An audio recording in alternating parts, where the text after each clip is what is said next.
que é enigmático, o que é obscuro, o que confunde a coisa toda na sociedade capitalista é o seguinte: a forma mercadoria, agora já no último item sobre o fetichismo da mercadoria, dirá Marx, não é mais nada que determinada relação social entre os próprios homens, que para eles aqui assume a forma fantasmagórica de uma relação entre coisas.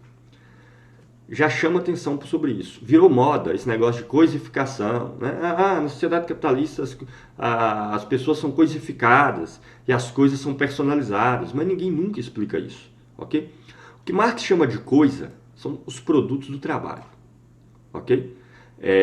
Então, nós só nos relacionamos socialmente com as outras pessoas com a mediação de um produto do trabalho. Esse produto do trabalho é uma mercadoria. E o dinheiro, como nós vimos, é uma forma específica de mercadoria. É a forma equivalente da relação de troca. Forma relativa igual à forma equivalente. Então, quando nós vamos na padaria comprar alguma coisa, nós não vemos trabalho, pessoas, exploração, não vemos nada disso. Nós vemos só um determinado produto cujo dinheiro parece dizer o quanto que aquela coisa vale. Ok? Nós não vemos nem o valor da coisa, parece que é o dinheiro que fala o tanto que essa coisa vale. E no meio do caminho sempre tem uma mercadoria. No meio do caminho tem o dinheiro, ou uma mercadoria qualquer, que não permite com que a gente veja as relações sociais que se ocultam por trás dos produtos do trabalho na sociedade capitalista. Né? Isso é um processo objetivo, que a gente está descrevendo aqui do início ao fim desses comentários ao capítulo 1 do Capital. Fetichismo não tem nada a ver com fenômeno psicológico. Fetichismo não é um fenômeno da consciência. Ok? Fetichismo é um fenômeno objetivo. É o fato das coisas, na realidade, não se mostrarem como elas de fato são. Não é o fato da pessoa ter um fetiche pela mercadoria, da pessoa ficar, os olhos brilharem quando ela vê a mercadoria. Isso tem nada a ver com fetiche. Pode até ser uma consequência indireta do fetiche. O fetiche é o fato de que as relações que permitiram essas mercadorias virem ao mundo, ganharem as propriedades que ela tem e chegar até mim, não se mostram. Todas essas relações são mediadas pela forma mercadoria. No meio do caminho sempre tem uma mercadoria. Veja algumas passagens interessantes do Marx a esse respeito, né? Vamos lá para o último item do Capital, então, o fetichismo da mercadoria. Marx fala assim, no caráter fetichista da mercadoria e seu segredo. À primeira vista, a mercadoria parece uma coisa trivial, evidente, como nós começamos lá no segundo parágrafo do Capital, né? A mercadoria é uma coisa, um objeto externo que satisfaz as necessidades humanas. Aí você olha, é óbvio. Analisando-a, vê-se que ela é uma coisa muito complicada, ok? Cheia de sutilezas metafísicas e manhas teológicas. Ou seja, a metafísica, a mercadoria, ela tem uma propriedade agora que parece uma coisa divina. É um valor que a gente não sabe de onde que vem e que o dinheiro misteriosamente parece que ele atribui. Como valor de uso, não há nada de misterioso na mercadoria. Né? A valor de uso ela é o que ela é, que a gente vê, a gente usa e sabe para que ela serve. Quer eu observe sob o ponto de vista de que satisfaz as necessidades humanas pelas suas próprias propriedades, satisfaz as necessidades de vestir, de comer, de beber, de assistir um filme, quer seja uma necessidade do espírito ou do estômago, ou que ela somente recebe essas propriedades como produto do trabalho humano. Também não tem nada de misterioso que todas as mercadorias são produto do trabalho humano. A questão não é essa. A sociedade não oculta que toda mercadoria é produto do trabalho humano. A gente sabe disso. Agora, como é feito esse trabalho? Sob que forma que esse trabalho faz com que essa coisa seja produzida e chegue até nós?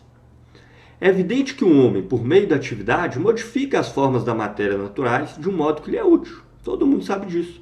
A forma da madeira, por exemplo, é modificada quando dela se faz uma mesa. Qualquer pessoa sabe disso. Não obstante, a mesa continua sendo madeira, uma coisa ordinária e física. Então você vai ver artigos sobre fetichismo aí que vai falar assim, as pessoas não sabem que as coisas são produto do trabalho. Claro que elas sabem. O que elas não veem é sobre que forma essa coisa, produto do trabalho, chega até ela, com qual fração da riqueza você fica, quem controla, como que esse valor das coisas se manifesta. Né? O que ela não vê é o seguinte, como que o valor dos produtos, como que os produtos do trabalho são valor. Como que o dinheiro que o capitalista possui, que o empresário possui, aquele dinheiro ali é uma forma equivalente que expressa o valor feito pelas outras pessoas, como que o trabalho se vincula ao valor. As pessoas não veem. Mas logo que ela aparece como mercadoria, ela se transforma numa coisa fisicamente metafísica. Aqui a tradução mais correta, na edição da Boitempo está certa, seria sensível suprassensível. Sensível porque, ela, por um lado, ela é algo que eu percebo, a vejo e compreendo. Por outro lado, a mercadoria é valor, que é algo que eu não percebo, que é algo que não é sensível, é algo suprassensível, que eu só posso perceber quando outra mercadoria entra em cena para expressar esse valor. Além de se pôr os pés no chão, ela se põe sobre a cabeça perante todas as outras mercadorias e desenvolve de sua cabeça de madeira cismas muito mais estranhas do que ela comece a dançar por sua própria iniciativa. Ou seja, Marx está aqui brincando, inclusive, com já bastante desenvolvido o espiritismo no século XIX, né, que as pessoas faziam aquelas sessões para poder escutar espíritos, escreviam as mensagens do espírito e tudo mais. Marx está falando, olha, o que acontece na sociedade capitalista é algo tão místico quanto, tão enigmático quanto. Porque a mercadoria ela começa a fazer coisas do qual você não entende o processo que está ali por trás. É como se a mesa, as pernas dela começassem a se levantar e ela começasse a dançar por vontade própria.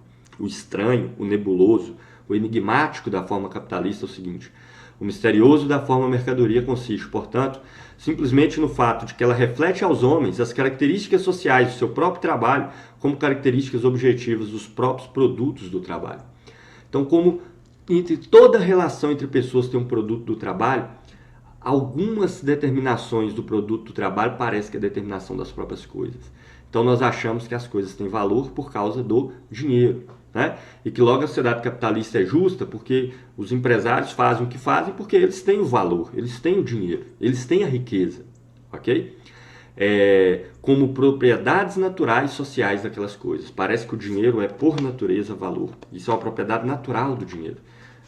Nós não vemos a forma social por meio da qual o trabalho é socialmente distribuído na sociedade. Nós sabemos que os trabalhadores os produzem, mas nós não vemos a forma como ele é distribuído. E pior, ele não é distribuído pela cabeça de uma pessoa lá de cima. Ele é distribuído por um meio impessoal, que é o mercado. Ainda que ele distribua de forma desigual, há algo impessoal que o distribui, né? E por isso, também reflete a relação social dos produtores com o trabalho total como uma relação social existente fora deles, entre objetos. Então, não é nenhuma pessoa que faz isso. Por isso, aqui na sociedade capitalista, as relações entre as pessoas vai ser sempre mediada por um produto do trabalho, por uma coisa, ok? E que vão ser todas confrontadas, e aí a ilusão liberal é que esse confronto de mercadorias no mercado, no final tudo vai dar certo e tudo vai ser distribuído de modo adequado.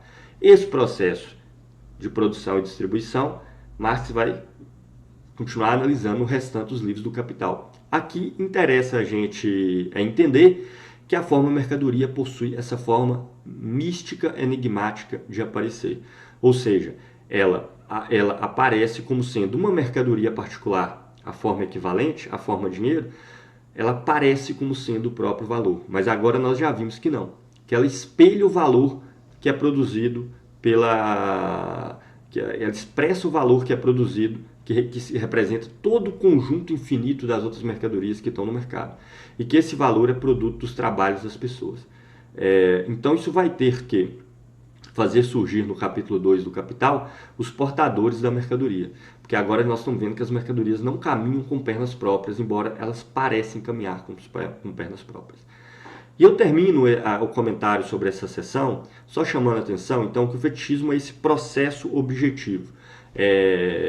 Esse processo por meio do qual as relações sociais elas se expressam através da forma mercadoria e da forma dinheiro. No meio das relações sociais tem sempre uma forma mercadoria, que faz com que nós não vejamos como o trabalho é distribuído e socialmente igualado na sociedade capitalista. E a forma como o trabalho é distribuído e socialmente igualado na sociedade capitalista é o trabalho abstrato. E o trabalho abstrato é a substância do valor. Então todo o misticismo da sociedade capitalista está na forma valor. Óbvio que isso vai ter efeitos psicológicos nas pessoas, né? Hoje nós variamos, mas o fetichismo por si só não é esses efeitos psicológicos. Nós mensuramos as coisas muito mais muito mais pelo seu valor, pelos meios, do que pelo conteúdo que ela de fato possui. Isso é uma coisa curiosa de ser refletida a partir da relação de fetichismo, né? Então, o fetichismo da mercadoria faz, por exemplo, tem lá um grupo de pessoas que formaram uma bandinha, né? Estão tocando algumas músicas, aí você vai. O sonho do cara é ser músico, aí você vai falar assim, mas qual que é o seu sonho? O cara fala assim, é gravar um CD. Aí você fala, tá, tudo bem, mas você tem músicas? Você já compôs músicas e tudo mais? O cara até assusta e fala assim, não, ainda não. Ou seja, a música, que é o conteúdo da sua atividade, ela não se torna a finalidade da sua atividade. Ela se torna o quê? Ela se torna apenas um meio para gravar o CD. Ou seja, o CD, que deveria ser um meio para ela mostrar a sua música, ela se torna um meio, o CD se torna a finalidade. Na universidade, na academia, também é muito curioso. Se o sonho da pessoa é escrever um livro, mas sobre o que você vai escrever o livro? Não, ainda não sei.